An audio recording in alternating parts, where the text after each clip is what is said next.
Hey, wait! We're not done yet! Welcome to the Extended Edition, a series of stories that didn't make it during the school year, but deserve to be seen.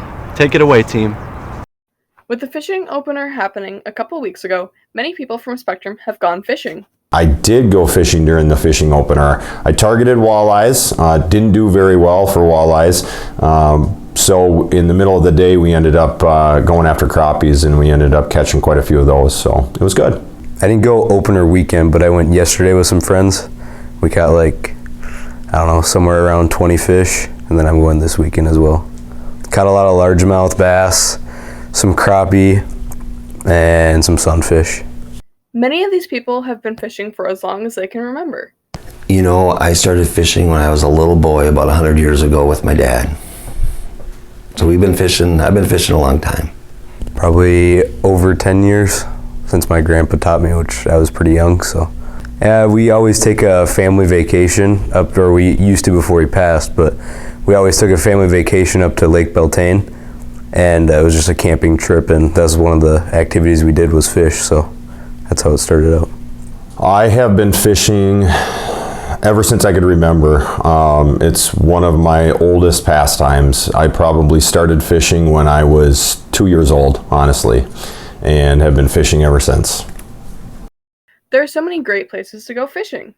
I actually grew up on the Mississippi River, just outside of Elk River here, about 5 miles out of town. So that's one of my favorite places to go fishing. I also love to walleye fish, so I fish a lot on various lakes up north.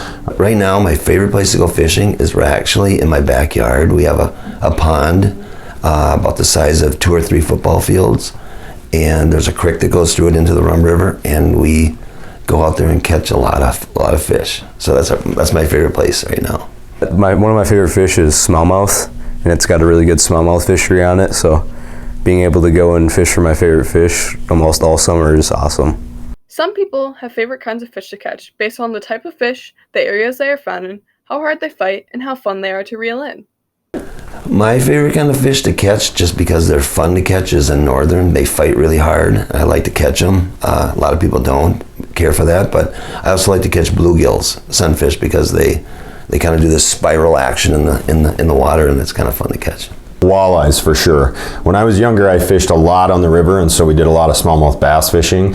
Also caught walleyes on the river, but now I'm a walleye fisherman through and through. They're very difficult and finicky fish to catch, but for me, there's just nothing better than chasing walleyes and trying to put them in the boat. There are so many fishing stories that people can tell.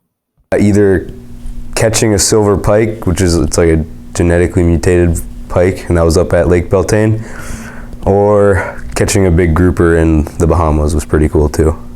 I think if I had to pick one, it would be a fishing trip that I took with my dad and my brother to Canada, to Savant Lake up in Ontario, which happened probably about 10 years ago. Probably my favorite fishing memory is when we were fishing at this bridge up in Aiken, and a neighbor of mine had a big fish on his line, and he was pulling it in, and the line broke just at the bottom of the bridge where he could have reeled it in. But anyway, it broke, and so he jumped off the bridge into the water, grabbed the fish, and threw it up on shore, and it was like a 9 or 10 pound walleye. It was huge. That was kind of cool. Fishing is a fun hobby to have, and so many people enjoy making fishing memories with their friends and family during the summer. This has been Izzy and Bella, Noise News. Thanks, team, for that awesome fishing story. Next up, a story on D&D. Over to you, Bryce and Josh. Every Friday, students at Spectrum High School gather to play Dungeons & Dragons. But what is it?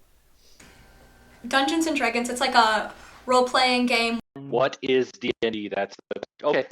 Yeah, so it is a cooperative role-playing game. To play a game, you want to know what is needed and how to play it. Like in what way? Like you have people around a table, people have dice, and to do things you roll a die. And the first question was, how is it played? Was that what it was? Sorry, that I forgot. So how it's played is you usually sit around a table. You have one person, and that person's designated the dungeon master. And what that just means is that they are running the group. The D&D group provides quite a bit to get a D&D journey started. Well, probably some dice, or you can use online dice, and you need a character sheet and a big enough group of people to be able to have a party and a DM. So I'll answer the second one first. What you need to play D&D is imagination. The D&D group provides quite a bit to get the D&D journey started. He did give us all sets of die, although I already had my own. They have like character sheets, food, snacks and stuff. They have a table to play at. What does the group provide? In my opinion, it really, Dungeons and Dragons or role-playing games on the whole really help the social aspect. Some groups accept newcomers anytime, and there are many ways to get involved. I believe you join by you can find the Facebook group, and you can just ask them to join. It's just for people, teenagers, so 13 to 18, I believe, or 17. And you just go on there and ask, and we meet at their house. We do accept newcomers.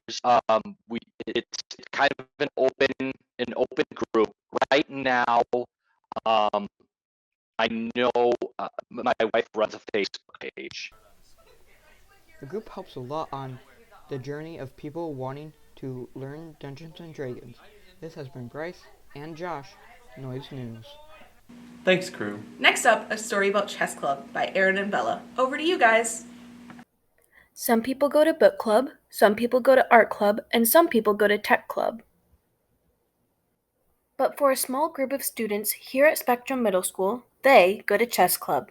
Chess Club started about probably 4 or 5 years ago. There was an interest in after-school activities that weren't sports related. So it's both student interest and parental interest. And so we're trying to build that up at the middle school over the years. Many people feel passionate about many different things. I've wanted to start Chess Club because there's a tremendous interest in it. If you build it, they will come. I'm usually at capacity every year. Every year I am at capacity. It's just a really fun game. It's known worldwide. I've been to other countries and played chess with people whose language I don't speak, and they just invite you. It's a good way to make friends. It's just a lot of fun, and there's an intensity to it. When we have something we love, we seek every chance we have to do that thing. Chess Club is Wednesdays after school, immediately after school, and it runs for 1 hour. In the spring, as soon as the winter goes away, we're going to play outside, and that will be very enjoyable too. Chess in even a better form, outdoors. Life skills are very important to know, and you can sometimes learn them in weird or different ways. It helps you think strategically, helps you think in the future and possibilities, opportunities. Sometimes you got to take the hits. You sacrifice pieces. It teaches you patience, a broader way of thinking. We all have different reasons for why we enjoy different things. Okay, I guess it kind of was a way for me to play with other people and other people that I don't really know well, because usually I'll play against an AI or just against myself or against a family member. I don't really get to play against other people that I don't know. There's always something we look forward to. Well, I guess it just kind of provides a bit of fun for me and just a good time to hang out with people and get to meet new people and maybe make a couple friends. Students have learned life skills in Chess Club where they never thought they would learn them. I learned kind of social skills, because ways to talk to people, because being around them more, but also time management, because Chess Club takes up time, of course, after school, and I learned to function my schedule around it, and it's been easy for me. Students have learned so much while being a part of this club. The chess move castling, because it's an interesting way to start the game, and most players don't really know it, so they can't predict when it's happening. We all have different interests and hobbies. That's what makes us special. This has been Erin and Bella, Noise News. Thanks, team. Next up, a story on AI art with Ellie and Ty. Have you ever wanted to create perfect art? With AI, you may be able to. But did you really create it? With AI becoming much more prominent in today's society, you have to be careful with what you believe to be authentic work, especially with art. How you define art? I would say it's technically art, but it's not like art that someone created, so it makes it less meaningful. Yeah, I think it's real art. With some people thinking it's really cool and others thinking it's scary, there's a big spectrum of What I opinions. understand, it takes it from all sorts of art, and so if it's taking it from art that is like copyrighted, which a lot of it is, then that could be considered stealing. And then based on whatever kind of prompt you give it, like it creates something that's kind of similar to it. AI art has had a difference of opinions ever since it came out. But is it real art? And you use your AI generator to completely make the art. That's definitely not your own work, unless you actually programmed the AI yourself, which... I don't think so. Or I think they could use it, but not as their own because it's technically the computer that made it. People have used these art pieces that the AI makes in competitions, but is it really fair? I'd say again, I think most things have positive and negative aspects. I feel like someone can definitely show some art skills that they don't have because they use a computer. This technology isn't going anywhere, so we will have to find a way around all the differences of opinion. This has been Ellie and Ty, Noise News. Thanks, guys. Next up, a story about the band and choir concerts with Arik and Josh.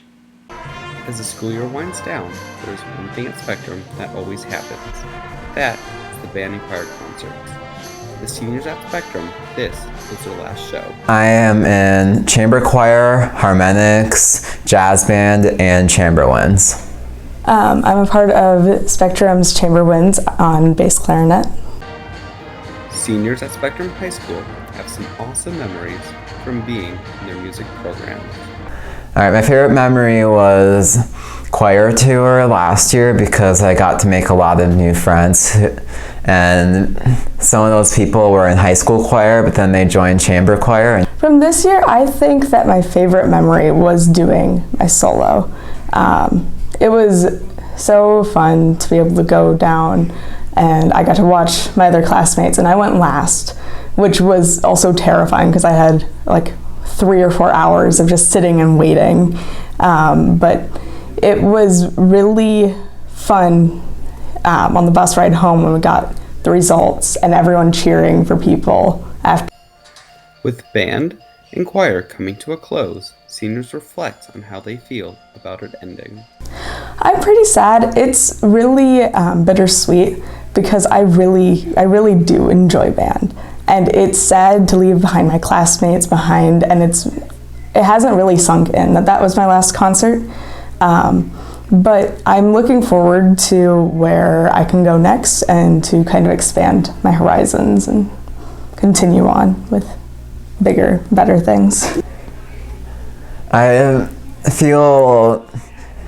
don't really feel as much of those bittersweet feelings as maybe everybody else does. It's more sweet for me because I'm gonna go and pursue music, and I know that there's a lot more in store for me than these choir concerts, but I'm definitely gonna miss the people that I've worked with and the teachers.